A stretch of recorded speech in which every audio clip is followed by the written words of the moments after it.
la façon dont tu agis, les paroles que tu prononces, les gestes que tu fais, tout cela n'est pas sans conséquence.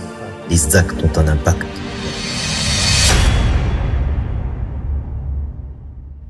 Assalamu alaikum wa rahmatullah.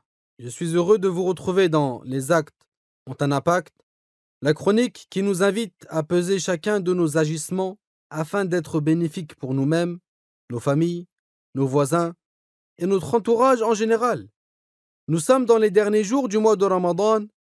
Le fait de jeûner en ce mois béni et donc de ressentir la faim et la soif rend le jeûneur plus sensible aux souffrances des pauvres, ce qui l'incite à la compassion. Aider les nécessiteux, c'est le sujet du jour. Bismillahirrahmanirrahim. Alhamdulillahi rabbil alamin. Wassalatu wassalamu ala sayyidina Muhammadin rasulillah. Le prophète sallallahu alayhi wa sallam a dit: Inna ruha al-Qudus nafatha fi ru'i annahu lan tamuta nafsun hatta tastakmila rizqaha wa ajalaha.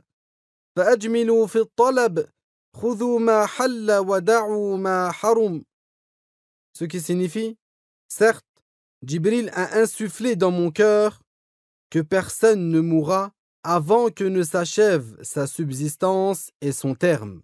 Alors, recherchez votre subsistance sans exagération. Prenez ce qui est licite et délaissez ce qui est interdit. Également, le prophète sallallahu alayhi wa sallam a dit: Ma amana bi man bata shab'ana wa jaruhu ja'i'un ila janbih wa huwa ya'lamu bih. Qui signifie: N'aura pas eu une foi complète en moi celui qui s'endort repu en sachant qu'à côté de chez lui son voisin a faim. Chers auditeurs et auditrices, la parole du prophète, alayhi salatu wassalam, que Jibril a insufflé dans son cœur, que personne ne mourra avant d'avoir fini de prendre la totalité de sa subsistance et avant d'atteindre son terme, indique que nos âges sont limités et que nos termes sont fixés. Elle indique également que notre subsistance est déterminée et que personne d'autre que nous ne nous la prendra. Elle indique aussi que nos souffles sont comptés. Ainsi, aucune blessure ne rapproche le terme, et aucune bonne santé, aucun bien-être, aucune jeunesse et aucune vigueur ne le retardent. Chacun meurt lorsque son terme est atteint. Chacun consomme la subsistance qui lui a été prédestinée. Personne ne peut retarder Azraïl alayhi salam ni le faire venir plus tôt. C'est pour cela que le prophète alayhi salatu wassalam nous a enseigné de nous suffire de peu de choses. L'être humain a besoin de Allah quand il est dans la difficulté, tout comme il a besoin de lui quand il est dans l'aisance.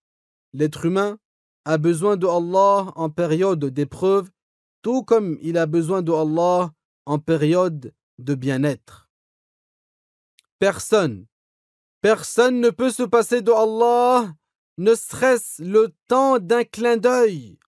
Si des gens sont atteints par une épreuve, ou si une épreuve s'abat sur une autre ville que la tienne, ne sois pas cupide, sois plutôt doux, indulgent et généreux. Aie un grand cœur. Le prophète alayhi salatu wassalam a dit: Ma amana bi man bata shab'ana wa jaruhu ja'i'un ila janbih wa huwa ya'lamu bih. C'est-à-dire que quelqu'un qui s'endort repu, en sachant qu'à côté de chez lui, son voisin a faim, n'aura pas un degré de foi complète. Il s'agit de quelqu'un qui s'endort rassasié le soir alors qu'il est au courant de l'état de son voisin croyant, en sachant qu'il fait partie des nécessiteux. Que dire alors de celui qui, non seulement n'éprouve pas de miséricorde envers ce voisin-là, mais fait encore plus pression sur lui parce qu'il ne peut pas le supporter? Toi qui m'écoutes, Attache-toi au fait d'avoir de la miséricorde envers tes frères quand des nuages noirs et compacts passent au-dessus de leur tête. Cela consiste à ouvrir large ton cœur et ta maison, à les aider avec tout ce qui t'est possible. En effet, les difficultés, les tourments, les épreuves se déplacent comme des pièces de jeu d'échecs qui passent d'une case à une autre. Que chacun d'entre nous tire des leçons des événements passés, car les croyants sont comme un même corps, tout comme l'a dit le prophète alayhi salatu wassalam. Celui d'entre nous qui a été éprouvé par une catastrophe, qu'il loue Allah, car le croyant est ainsi. Il y a un bien pour lui dans tous les cas. Si un bien le touche et qu'il loue Allah, ce sera un bien pour lui. Et si un mal l'atteint et qu'il patiente, ce sera aussi un bien pour lui. Parce que nos actes ont un impact sur nous et sur les autres, alors faisons preuve de générosité et aidons les nécessiteux. Les actes ont un impact, c'est fini pour aujourd'hui. Barakallahu fikum pour votre attention. Wassalamu alaykum wa rahmatullah.